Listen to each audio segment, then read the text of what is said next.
Shocking video of a racist attack.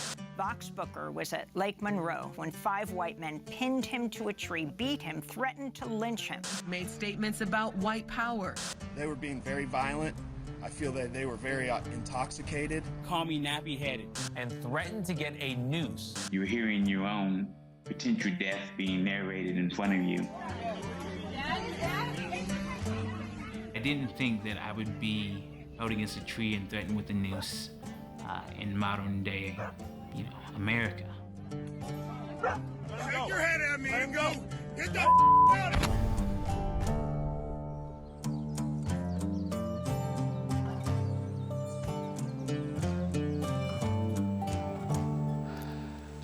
My name is Vox.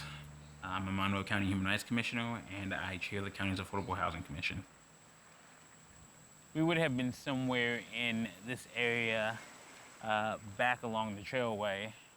I had been invited to a Facebook event that was about watching the lunar eclipse. I had made a new friend who was new to town, was very much into kayaking and wilderness activities. Vox and I came up through this exact way. This was our first time hiking to the site. We encounter a gentleman who has a bit of an oversized Confederate flag hat on. He was asking what we were doing back here and said something about it being private property. I remember when he asked us if we needed a ride, we were both like, no, we're cool, we'll just hike. And he was like, no, let me give you guys a ride up to Max's campground. I know where you are. I think he was intentionally trying to be intimidating to Vox. Maybe a half hour later, another guy comes walking in, and it was Steven. And he tells us, hey, I was walking over here and got harassed by these guys. I think he said they tried to charge some type of toll pass. Maybe it was a beer. What had really caught my attention was him saying that, they were chanting white power at him. Vox hears that, and he's like, I think I want to go talk to these guys. He was never like, I'm gonna go beat some or anything. He's like, oh, that's not cool. I've got to go talk to him. I had just finished restorative justice and conflict mediation training through a local Center for Justice and Mediation. So I feel qualified to have a conversation with someone who might have different viewpoints with me, might be a racist. Our group, Max and I, were like, man, let's just let it slide. No big deal. We don't want to have any issues. But Vox was determined. The three of us weren't going to let him go alone, so I decided to go with him. So we walked down to where their boat was docked, and I stood back a little ways, and Vox went up there and talked to, I believe he was talking to Sean Purdy. Vox had his hands in his pockets the entire time. He was, very calm. The people on the boat became very heated. They started flailing their arms around, started raising their voices, started being obviously irritated. And at that point, it's just best to walk away. I hear footsteps quickly approaching behind me. Purdy ran up and attacked him from behind, shoved him, and as Vox was turning around, the guy punched him in the face. I come around this corner, and I see a melee. I ran up behind him and tried to pull one guy off, and he turned around and clocked me in the face and knocked me to the ground. Before the phones got out, that's when all this major stuff was said. That's when they were talking about getting a rope, lynching him. They deny they said that, and you're saying you heard them say that? 100%. They did. They absolutely did. And so you heard them call Vox a Yeah. I heard him, yeah.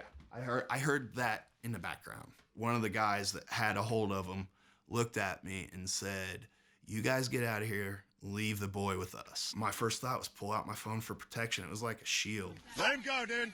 Let him go. Let him go. Please, let him go. Please let him go. I don't know if I'm going to die, and I don't know if these all-white folks are going to leave me and save themselves. Let him go, man. I just want you to let him go. Let him go. And I get up to him. A couple guys advance towards me, swing at me. Shake your head at me and go, get the out of here. I put the phone in my pocket. I advance, set my hand on the guy's shoulder. He turns on Purdy's. He turns around and looks at me. I say, let him go. And he lets him go, and Vox gets up, and we start walking away. These folks continue to follow us and to taunt us. Yeah, you are. Jerry, go. He's a person, dude. Oh, he's a person. You guys invaded us. We were having a great time. You invaded us. No one invaded you. You stupid liberal. Happy about the rally. What do you really want to call me?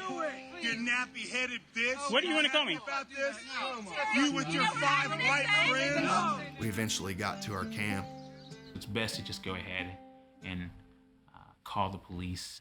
Well, 911 transfers us to the Department of Natural Resources that has jurisdiction in State Forest. We're sitting there for a while, and eventually the DNR show up on a boat. We were initially trying to tell the DNR that they should arrest these people for violent assault. They said they didn't have enough evidence to make any arrests, which is absolute. More than a week later, no arrests have been made in response. Protesters were out in Bloomington. They have enough information. They had enough information that night, and it is time to arrest these folks. A car hit 2 protesters as the demonstration was ending. And today, for the first time, we heard from the people accused of this attack. The truth has not come out. Attorneys say Booker was the instigator and agitator. This doesn't happen if he doesn't go back, which is really how the whole thing started.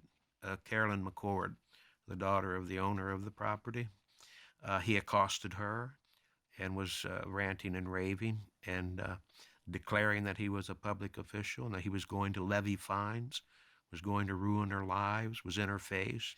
That's when Mr. Purdy steps in to get space to back him off his girlfriend. Mr. Booker punched him 3 times. He was in the hospital a couple days later with internal bleeding. And so he restrained him. What was bleeding? Oh, I don't know.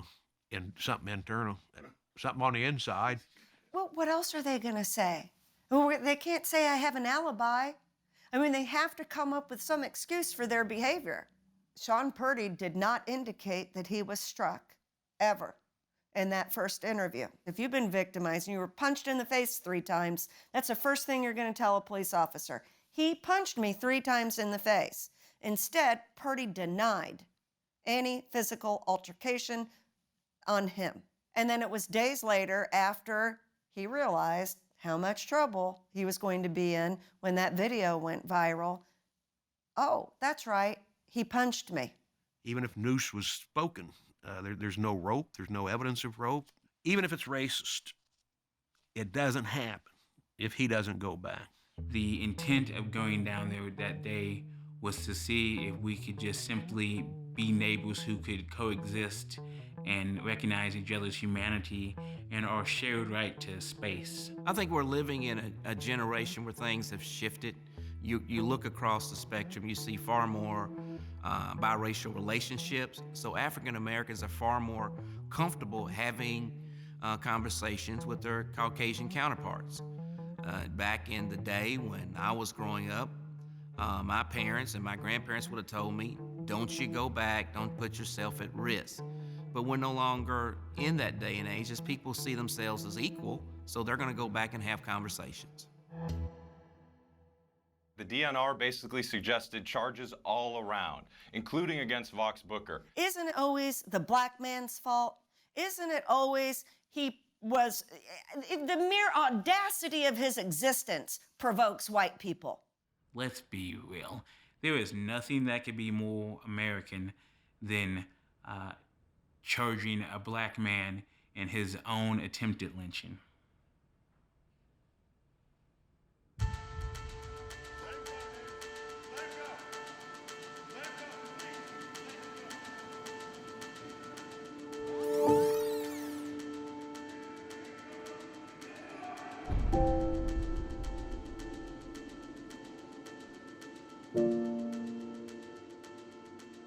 Young prosecutor locally in Bloomington with all the public officials already telling her what kind of case it was. I'm going to cooperate fully to try to make sure that justice is done.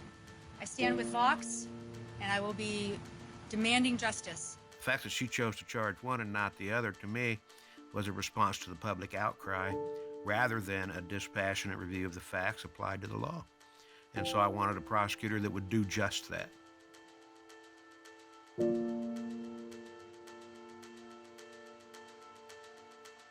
I think she figured out that, man, this is not going to go well for me.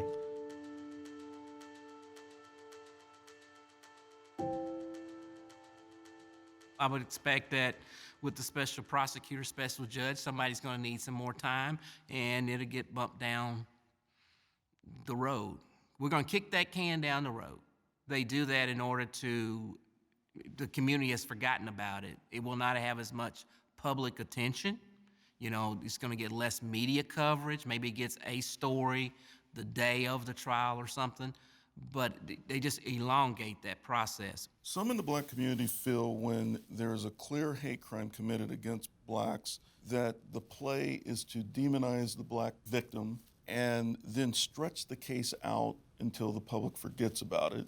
That's certainly happened. And so those feelings and thoughts are based on past experiences.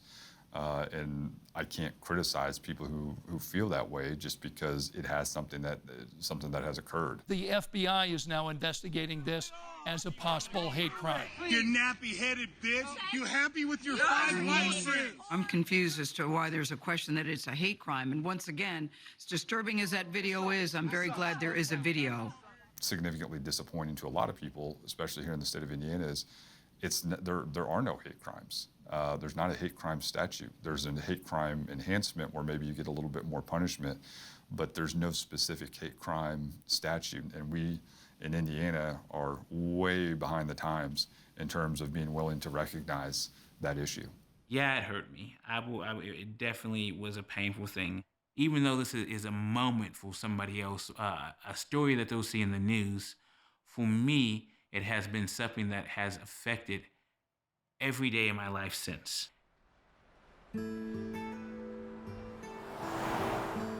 Justice doesn't move as swiftly as we like. I think we all know that if it would have been a group of black men that attacked a lone white guy in the woods or wherever, that they would have been under the jail and stayed there.